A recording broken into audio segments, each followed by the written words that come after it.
So everyone knows this is a wedding except the bride. The bride. My mom is not there. My dad is not there. Nor my sisters. Or any of my friends. I was just alone. Let's get to understand who Caroline is. Where does she come from? Maisha ilikuwa aje before you get to all these dramatic events of your life. So where does Caroline come from? Okay, so Caroline is from Kirinyaga County. Born in a family of 3 girls. Yes, and they love God. In my childhood, I had a friend, a guy, and we were brought up like brother and sister. Actually, at some point, 2010, 2011, we were referring to each other as brother and sister. And that's the kind of bond that we have. A guy I love and respected so much. And then after some time now, after I've started working, we saw it right maybe to graduate from just friends to lovers. And that's where now we ended up being lovebirds. And Nitu Mapenzi tulisonga for quite some time. Yeah. And I would say it was true love. I enjoyed that bond, by the way, for 3 good years. Wow. Yeah, and it was amazing. But then it got to a point that I had to call it quits for reasons, because we were facing some kind of rejection from the family, and especially the mom and the grandpa. They were not supporting the idea of us getting married. Within 2 months of leaving that relationship, I started dating again. So after going home, everything is done. My parents are happy. I knew all along I would be going to church because he mentioned. But I never knew I was going there for a wedding. Yes, I never knew that I was going there for vows, you know. But now, shock came.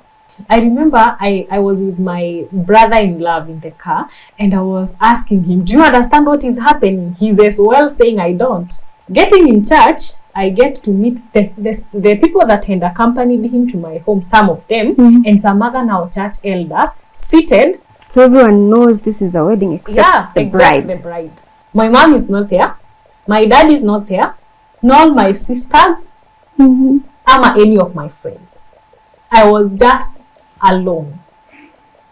For a minute, I just felt like I was just in a world of my own. So we go, sit down, the pastor stands, calls us in front, does that like a part, you know, being a church girl, I understand all those procedures are Rusi. He does all of them. And asks if anyone has, you know, a reason why you should not be wed. I thought the bride was there, but I never did. Yes. What are we celebrating? I never kissed. I just pretended to be, you know, shy. But deep down, I wasn't shy. I don't know myself to be a shy person. Okay. But thankfully, hakukuwa na signing of the marriage certificate. Because I understand the registrar's office wasn't working at the moment. You know? Lucky. Yeah, lucky me. There was no reception. There was no cake. No nothing. So at least I wore. Oh my God, girl. Yeah, so there was no reception. After now the drama wedding, we went, carried my things. Remember, I had been an independent lady from 2011, and now coming to get married in 2020.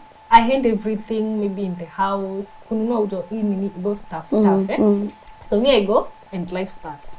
He's a hardworking guy, and that's something I would say of him. He's hardworking, so he got a place to be going for hustle. I came to realize the baby mama never had 1 kid, but had 2 kids from him. But he only said he has 1. But he only mentioned 1. So this came now to my knowledge after I was called for a meeting by the pastor now in a certain hotel, not even in an office. Oh wait, that was after the wedding though? No, before now the wedding. And I was told, do you know that he had blah, blah, blah, blah. And because I was into this guy, I was like, okay, it's 1 or 2. Okay, it's fine. Let me just brush it off. That was another red flag that I ignored. Yeah. So I got mad about him sending the photos.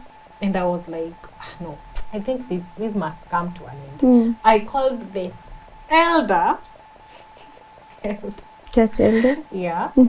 To tell him what was happening, and he referred me to another person. talk to this and this person. So I called that mama. I told her, this is what is happening with your son. Kindly check it out, because I don't think these are good traits. So now we get to a point where he's going now back. And he went, by the way. And being the good wife that I was, I took him to the airport, bid him goodbye and everything. And he went. Then he was like, I don't think whatever we're doing is healthy. So you have to come over. So we went to Dubai. It was on Valentine's, I remember. So you're in the house alone. This guy is now leaving you in the house and going to work. What are you doing with your time? You're disappointed, of course. Your job is not there anymore. So what do you do? I'm just indoors. There's this one particular day that we are just in the kitchen, just doing some few things over there. We had a dining table in the kitchen. It was a big kitchen. So once we were there, we were sharing his phone, because I was using it to communicate to somebody who is in Kenya. And when we were communicating, a message pops. And this message is a weird one, because it's of a woman who is asking for money to buy textbooks. And mark you, at this point, I now know the baby mama. The 2 kids. And the 2 kids, and I'm okay. And we agreed that this is the way forward. So I'm worried. And because now I'm the one who is holding the phone, he's in that direction, I'm in this direction, I take advantage and scroll, you know. Then after scrolling, I get even, it's now, things are deeper than I thought. So these are people who are communicating, and in the conversation, this guy is referring the lady to Mrs. his name. Here now comes shock, because there's this other woman, the one that I know, the one that even villagers know, that is what I would say, the one that even the church knows, because the church mentioned it to me, you know. But now here comes another one. What is happening? Then there were some voice notes. So I opened, and on hearing that voice, you would tell that he was shocked. Because now apparently he knew that I had the truth, because it was just a moment of silence, you know. I looked at all that conversation, and then I played the voice note for him to hear that you've known. And then I asked him, who is this? And then instead of answering me, he told me, give me my phone. I was like, no, I'm not giving it to you. Just tell me, who is this? So he gets mad from that point. I go to the house, to the bedroom, rock myself with now his phone, because I was in denial. I was asking myself, how, why, you know, what is wrong with this guy? Another kid? No, this can't be true. Who was chatting with his phone? You know, you are not. You know. So I got in the room. He was there knocking and saying that he can, you know, open the door with whatever. It was just terrible. So after some moments, that's when now I opened the door and gave him his phone. But he was so furious and pushed me to the wall. And I was hit this part. So walking out, there were people who were living with us in the same house. So that couple was they were pastors. So now my ex-hubby walks out and he's like, Papa, we were calling now the guy, Papa. Papa, look at this woman. For once, I felt so disrespected, you know. But then the pastor, just like, you know, we have normalized. Now that is not an issue that even you should get to my parents. So time went by, and so now I decided I'm just coming back to the country. So what was the thing that made you, you know, call it quits, and how did you go about it? The reason as to why I called it quits, I came to realize I'm nothing to this person. Remember, the business is still in progress. Then I have friends who are very supportive. Aki God, our blessing, because in 1 hour they were ready to raise 70,000 for me to come back. To pay for my ticket. So that's how I took my flight back. And shock came because you are flying back to the country, and from the airport, he never bothered. It was a struggle. So you come back to Kenya, and you're sure this marriage has ended? Yeah, to me I was sure. So what steps did you take to like heal, pick up your pieces and try and move forward? Before I get to the point of maybe moving forward, what I did, I came and directly went home. That's what I did.